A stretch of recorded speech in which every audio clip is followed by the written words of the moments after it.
Assalamualaikum warahmatullahi wabarakatuh.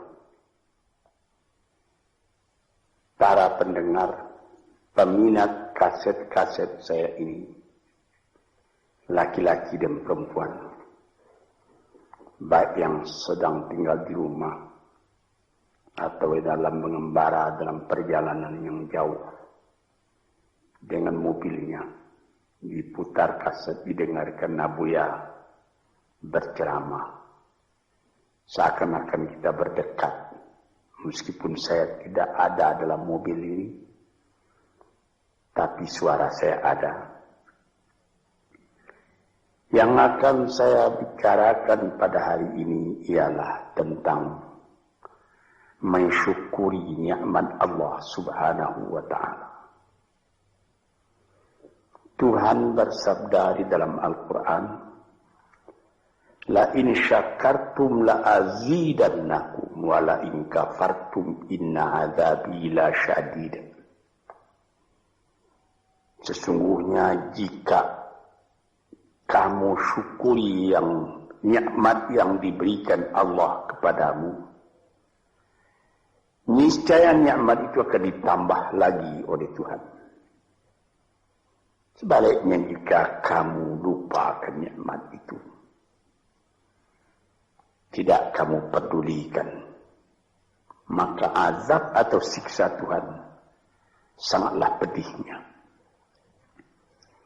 Inilah ayat tentang syukur yang disebutkan oleh Tuhan di dalam Al-Quran. Sebenarnya nikmat yang diberikan Allah kepada manusia itu tidaklah terhitung banyaknya. Tuhan pun mengatakan wa in ta'udu ni'matallah la tuhsuha. Jikalau kamu hendak menghitung nikmat Allah, tak dapat kamu membilang berapa nikmat itu. Ada alat-alat modern sekarang yang dipakai orang, komputer yang dapat menghitung berjuta-juta bahkan bermiliar dengan cepat. Tapi bagaimanapun cepatnya hitungan komputernya nanti sudah rusak dan nikmat Allah belum juga semua dapat dituliskan. Apa yang kita syukuri? Apabila kita mengenalkan nikmat Tuhan itu, kita menjadi kaya dalam batin. Kita tidak jadi murung dalam hidup. Sejak dari matahari yang terbit di waktu pagi, terbenam di waktu sore, di waktu senja, lalu berganti dengan malam, dan apabila malam sudah datang, bintang-bintang pun berkelap-kelip di langit. Itu pun sudah kita syukuri jika kita mengenal Dia. Di atas bumi sendiri pun kayu-kayu yang menghijau, buah-buahan yang renum masak, ikan di laut, deburan pasir ketika ombak mengempaskan dirinya ke pantai, pohon kelapa nyiur yang melambai di tepi pantai, dan segala macam yang lain yang susah buat dituliskan, buat diucapkan pun menjadi perbandingan, menjadi peringatan kepada kita bagaimana besarnya nikmat yang melingkungi manusia ini. Tuan-tuan yang terhormat, di dalam Al-Quran Tuhan pernah bersabda, wa khalaqna lakum ma fil ardi jami'a. Semua isi bumi ini kami sediakan buat kamu. Kami sediakan buat kamu. Sehingga apabila kita melihat ke laut, lihat ombak itu berdebur ke pantai, lalu kelihatan dari jauh perahu nelayan menyusur ombak dan gelombang mencari ikan. Untuk siapa ikan yang dicarinya itu? Untuk kita makan. Apabila kita lihat padi menguning di sawah, kita tanamkan padi itu. Untuk siapa buahnya? Untuk kita makan.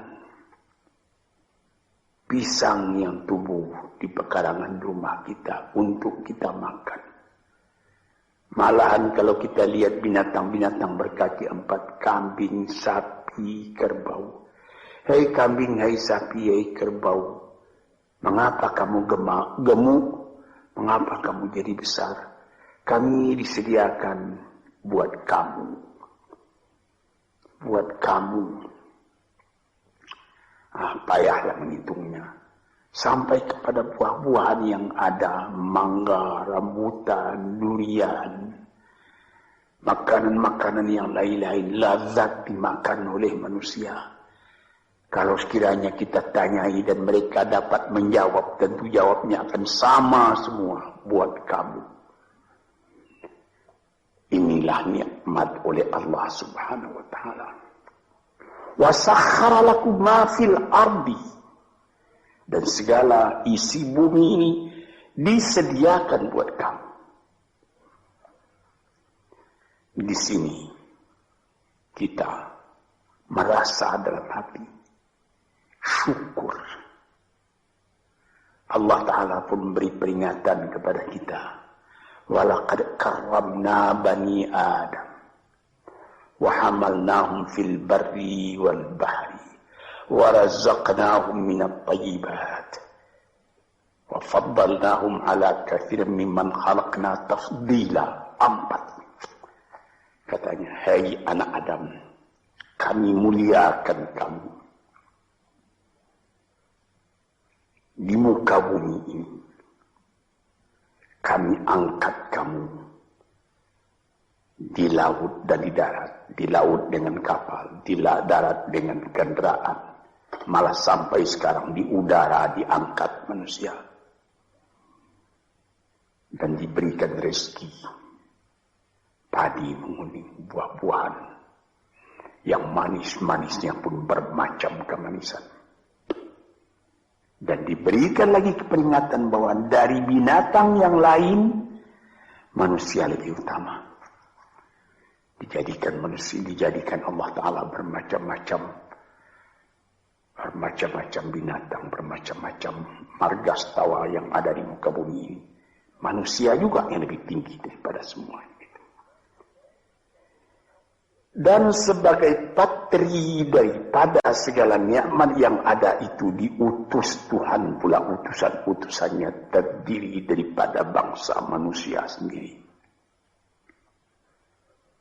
Nabi-nabi dan rasul-rasul sejak dari zaman Nabi Adam, Nuh, Idris, Hud, Salih,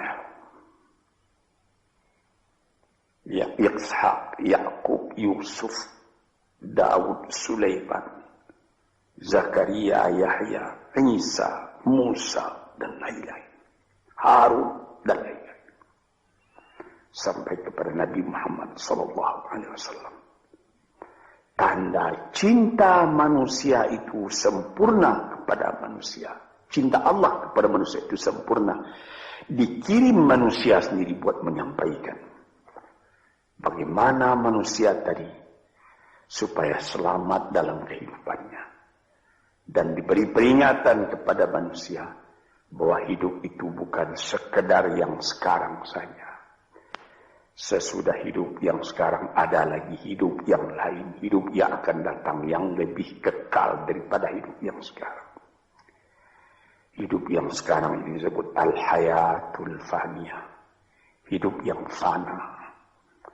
Kelihatan sebentar, kemudian hilang. Sesudah hilang tak kembali lagi. Tapi nanti disambut dengan al-hayatul baqiyah. Hidup yang kekal. Disitulah kehidupan yang sejati. Kita kembali kepada yang tadi. Mengenal hidup yang seperti ini saja sudah patut disyukuri. Kalau kita tidak mengenal hakikat dari kehidupan itu, apalah ubah kita dengan binatang?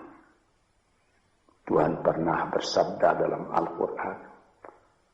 Dia katakan, walaqad zara'na li jahannama katsiran minal jinni wal insi lahum qulubun la yafqahuna biha wa lahum adhanun la yasma'una biha wa lahum a'yunun la yubsiruna biha wa lahum adhanun la yasma'una biha ulaika kal an'am bal hum adall wa ulaika humul ghafilun.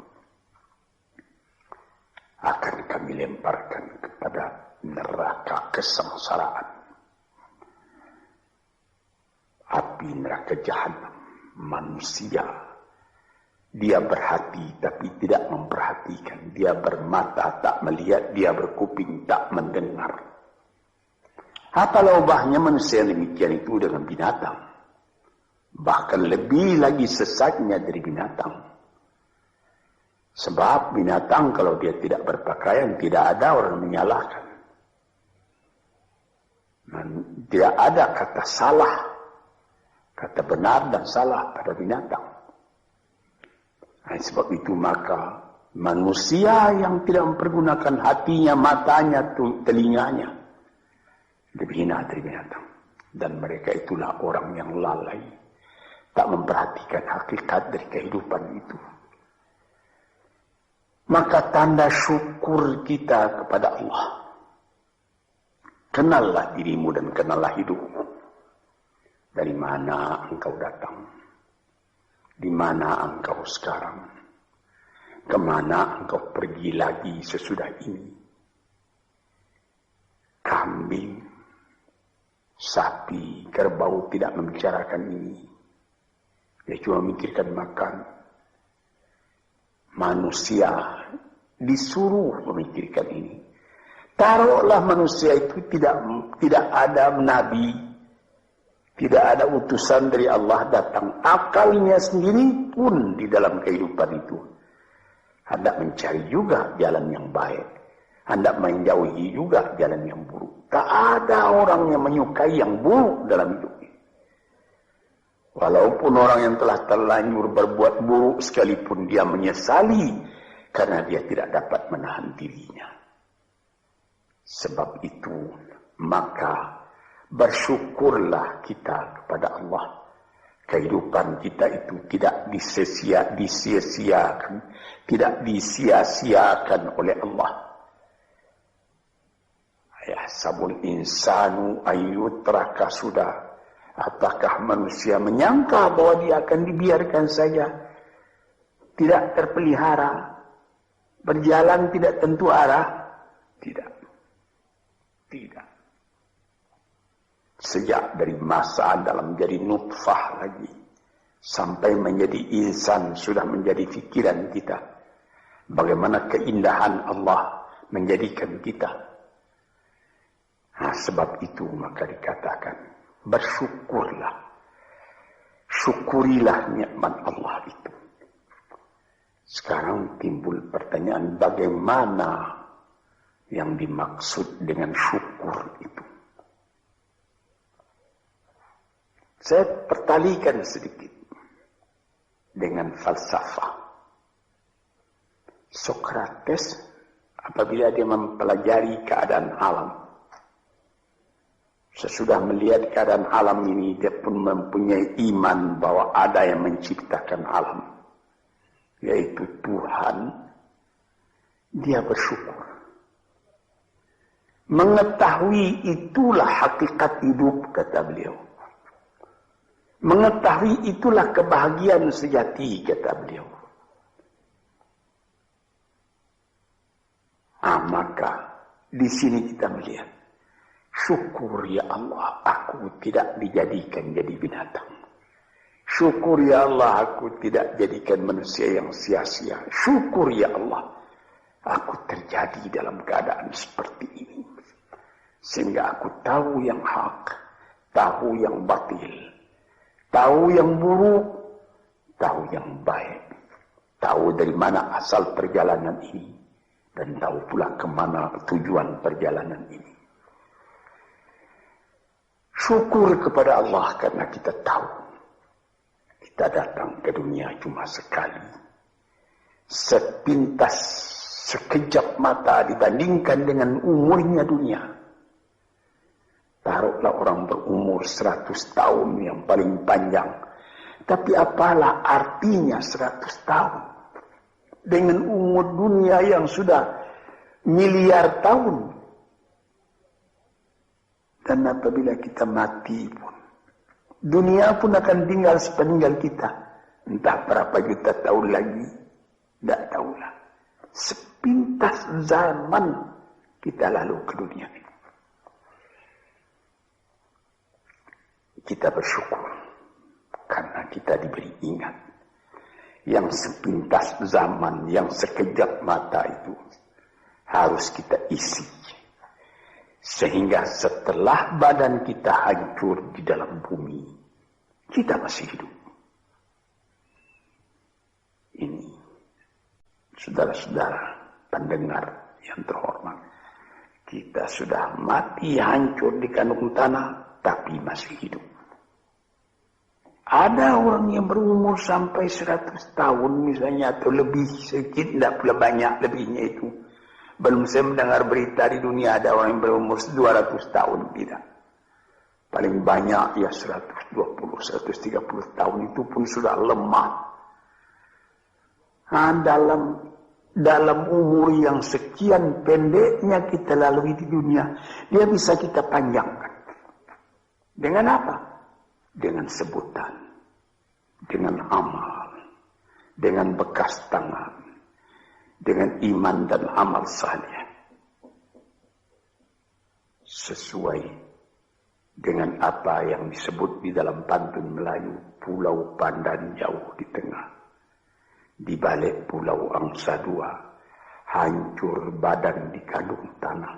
Budi yang baik terkenang jua. Ada juga satu syair daripada Syauqi Bai, penyair Arab Mesir yang terkenal. Ihfad li nafsika qabla mautika zikraha, fadzikru lil insani umrun thani. Sebelum engkau mati, peliharalah sebutan dirimu yang akan dikenang orang daripada dirimu. Karena kenangan atas ketika hidup yang dulu itu adalah umur yang kedua kali bagi manusia. Banyak orang yang setelah dimasukkan ke dalam kubur, masuk, sudah ditimbun kubur tadi, orang pun pulang ke rumah.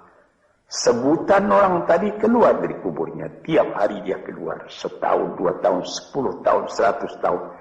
Malah ada yang beribu tahun. Nabi kita Muhammad sallallahu alaihi wasallam umurnya cuma 64 tahun. Tapi beliau sampai sekarang sudah 1400 tahun. Masih seperti kemarin saja hidup beliau itu menjadi sebutan siang malam. Inilah maksudnya yang dikatakan orang yang sesudah mati dia hidup kembali lebih panjang umurnya. 64 tahun dibandingkan dengan 1400 tahun. Dan selama azan masih kedengaran di puncak menara, entah ratusan ribu tahun lagi, itu nama akan tetap hidup. Ini yang kita syukuri kepada Tuhan. Sebaliknya, setelah kita sebutkan bagaimana syukur atas nikmat yang diberikan Allah, sebaliknya ada orang yang tidak berterima kasih sedikit juga kepada Tuhan, melainkan mengomel terus bagaimanapun banyaknya nikmat yang dia terima. Maka pada ujung ayat tadi dikatakan, wala in kafartum inna azabi la syadid. Kalau kamu masih mengingkari nikmat Tuhan itu, maka siksaan Tuhan amatlah pedihnya kepada dirimu. Memang banyak sekali manusia Sudah ada nikmat datang, dia tidak memperdulikan nikmat itu, dia masih mengomel saja. Kita misalkan, ada seorang perempuan bertandang ke rumah sahabatnya perempuan yang lain. Sesampai di rumah tadi dilihatnya, senang dia melihat bagaimana keadaan rumah itu. Dilihatnya ada televisi terletak, ada radio, ada CC, kursi-kursi bagus, ada lagi perhiasan-perhiasan yang lain. Tanda dia bergembira, dia bilang, syukur saudara atau saudari, ada radionya nih, ada televisinya ini, ada lagi CC-nya model betul ini. Furniture di mana ini yang menyediakan? Disambutnya,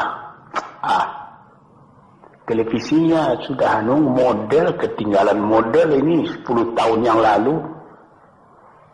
Radionya sudah bahula ini. CC-nya juga begitu. Ada yang model sekarang, yang model baru. Saya sudah ketinggalan zaman ini. Ini misalnya. Nikmat yang telah ada itu tidak disyukurinya, melainkan diomelinya. Ini banyak manusia yang seperti ini.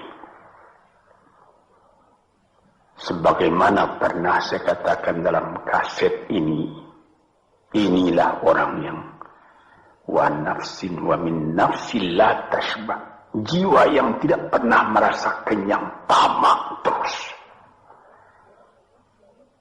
Orang seperti ini kalau dia ditimpa oleh kesusahan, akan seperti cacing karena panas orang seperti itu.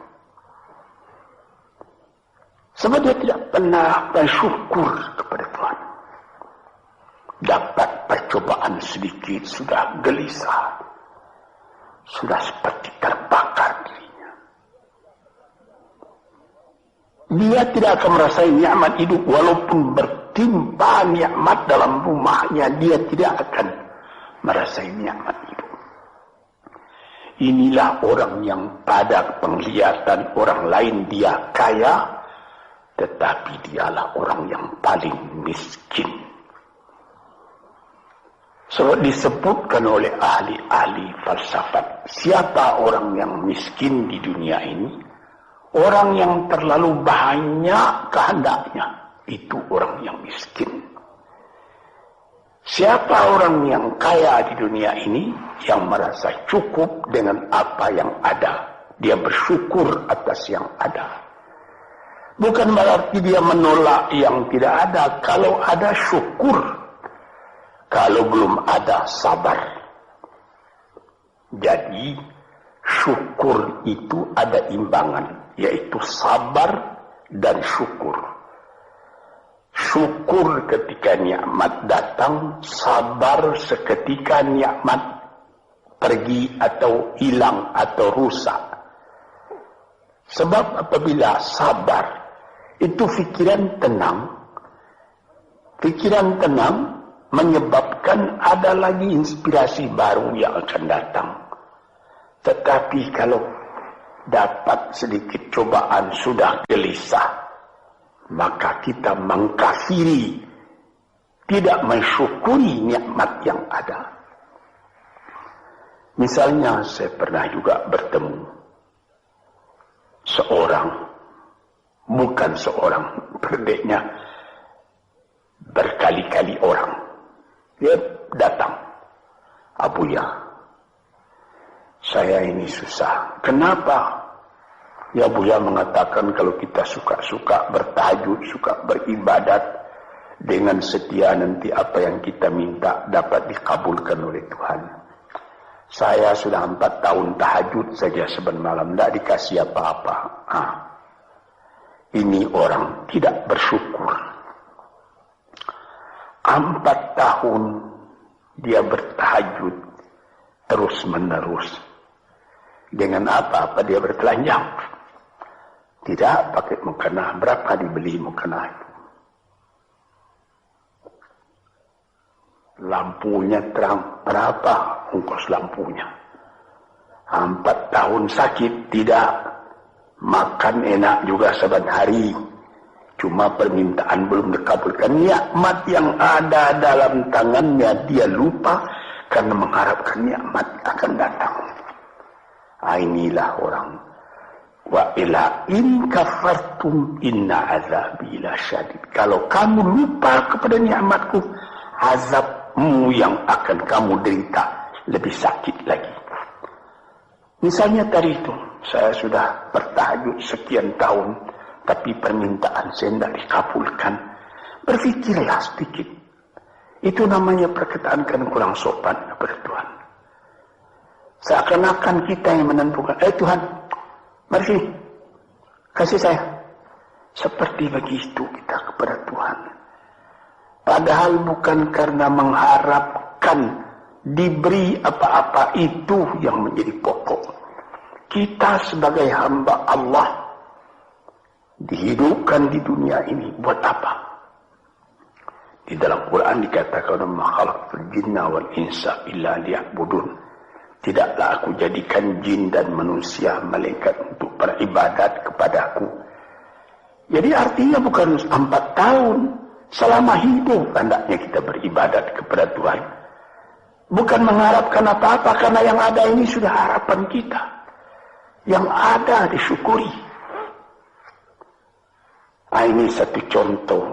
Saya ingatkan. Apa maksudnya? Inna azabi lasyadid. Orang yang lupa kepada nikmat Allah, nikmatnya Allah dia lupakan, dia tidak bersyukur, siksaan datang. Siksaan apa? Gelisah hatinya selalu. Itu siksaan, itu gelisah. Sudah dapat mobil. Apa merek mobil? Mereknya Holden. Ya, tapi baru dipakainya 2-3 hari.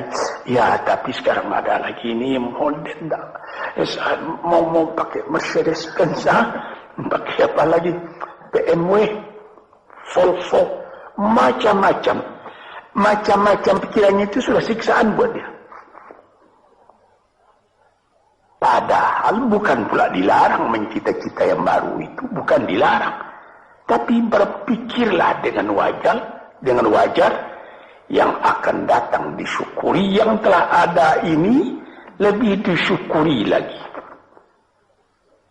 Orang gelisah karena mengharapkan yang baru.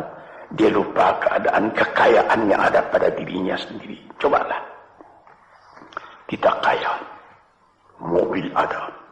Rumah besar. Ini cukup. Tapi badan sakit. Bagaimana? Saya teringat salah seorang sahabat saya telah meninggal. Itu terkenal orang kaya besar. Bapak Rahman Tamin. Dia di rumah sakit. Dia ketika itu baru saja membuka pabrik tekstil di Surabaya. Jadi, bukan main dia terkenal. Jadi ketika dia sakit, saya pergi melihat dia. Sekarang saya mengerti, katanya, apalah arti kekayaan saya yang banyak itu, katanya. Yang penting sekarang ini bagi saya sehat. Ini perkataan dari seorang mukmin yang mengetahui berapa nikmat Allah. Tapi nikmat yang paling besar itu kesehatan, bukan kekayaan. Dia berdoa kepada Tuhan, dia beribadat. Dia minta, ya Allah, sehatkanlah badanku atau tetapkanlah imanku. Ini saya pernah melihat. Di sini kita melihat bahwa kesehatan badan adalah kekayaan yang tidak ada nilainya. Walaupun engkau tidak mempunyai banyak kekayaan, tapi badanmu sehat, kekayaan berjuta-juta itu. Engkau tidak banyak kekayaan, tetapi engkau makan enak. Pernah saya juga berjalan-jalan dengan seorang teman orang kaya, naik mobil lalu di dekat sawah, orang-orang bekerja sawah. Ketika itu hari kira-kira pukul 12.30 hari, saya melihat bagaimana sesudah membajak sawahnya, orang yang punya sawah tadi makan, dibawakan oleh istrinya dari kampung di dalam besek nasi yang akan dimakan oleh suaminya, dimakan oleh suaminya itu. Sehingga kawan saya yang punya mobil tadi menjadi dalam hatinya itu seakan-akan iri. Saya yang tinggal di gedung besar, di rumah besar, mempunyai mobil beginian, tidak merasa enak makan seperti itu. Coba Tuhan, berapa nikmat Allah. Maka itu kita kembali kepada pangkal kaji tadi. Wa in syakartum la azidannakum. Apa nikmat yang telah diberikan oleh Allah Ta'ala, syukurilah. Apabila itu engkau syukuri, badanmu sehat, hatimu senang, dadamu lapang. Dalam hal itu insyaAllah Tuhan memberikan lagi tambahan nikmat itu. Wala in kafartum, tetapi jikalau engkau lupakan nikmat itu, itu namanya sama dengan kafir. Melupakan nikmat itu sama kafir. Sebab kafir itu ada namanya kafir inad, kafir juhud, kafir nikmat. Kafir inad artinya keras kepala. Kafir juhud, ingkar, tak mau percaya. Kafir nikmat Tuhan telah datang, lupa nikmat itu.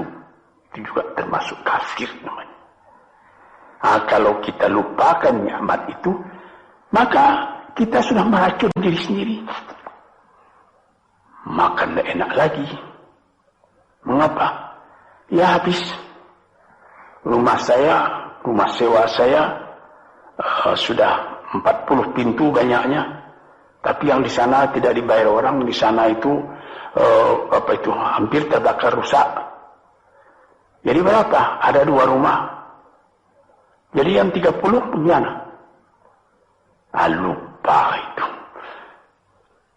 Inilah beberapa contoh daripada orang yang memungkiri nikmat Allah. Itu juga merubah kepada rupa muka kita. Orang yang selalu tidak puas, walaupun dia punya kekayaan sudah berlimpah-limpah, tapi rasa syukurnya tidak ada, makannya pun tidak enak. Di dalam rumah tangganya pun dia menjadi selalu berungutan saja. Ketika mula-mula datang sesudah penyerahan kedaulatan pada tahun 50 datang ke Jakarta, suami istri hidup dengan sederhana, makan enak, tertawa pagi, tertawa sore, apa yang ada dimakan yang tidak sabar. Kemudian berlimpah-limpah rezeki. Rezeki datang, mulai lalai daripada Tuhan. Mulai lupa kepada nikmat. Lama-lama tidak mensyukuri nikmat. Timbul berkelahi dalam rumah. Si laki-laki tadi melihat lagi ada perempuan yang lebih muda. Dia mau kawin lagi, ribut lagi dengan yang tua, macam-macam.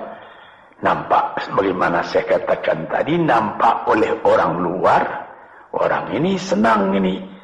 Tapi di dalam rumahnya sendiri neraka, dibikinnya sendiri neraka itu karena dia tidak mensyukuri nikmat. Dia bikin sendiri neraka itu sebab dia tidak sabar ketika percobaan datang. Disinilah tuan-tuan pendengar kaset yang saya cintai. Saya katakan di dalam agama kita disuruh qanaah. Apa? Menyambut dengan kedua belah tangan nikmat yang diberikan Allah, kecil atau besar. Yang penting nilainya. Nilai nikmat itu ialah apabila kita terima dengan syukur. Dan kalau percobaan datang, kita tabahkan hati, kita sabar. Percobaan itu banyak, harta, berniaga rugi, istri atau anak yang dicintai mati misalnya, dan lain-lain sebagainya. Kita sabar menerima itu, kita tabah menerimanya, sehingga kita tidak goyang. Ketika nikmat datang, kita syukur, jadi kita tidak sombong. Ketika percobaan datang, kita sabar, jadi kita tidak bingung. Kita punya hidup selalu tenang. Di dalam ilmu tasawuf disebutnya bahwa antara syukur dengan sabar itu adalah seperti sayap. Sayap sebelah kanan syukur, sayap sebelah kiri sabar. Kalau patah salah satu dari dua sayap itu, kita jatuh, tidak bisa kuat lagi. Jadi sebagaimana kapal terbang juga mempunyai dua sayap. Kalau patah satu, lebih baik lekas berhenti, jangan berlayar lagi, nanti bahaya besar jatuh, membawa jatuh kita. Para pendengar, disinilah yang menjadi tiang dari kehidupan kita, sehingga menjadi kita normal. Sebagaimana pernah juga saya katakan, kerusakan atau seperti radio korsleting yang terjadi antara sabar dan syukur ini bisa jadi penyakit. Mulanya penyakit batin, kemudian menjadi penyakit badan. Ada orang, itu saya pernah mengatakan tempoh hari ini dalam salah satu kuliah di kaset ini, psikosomatik.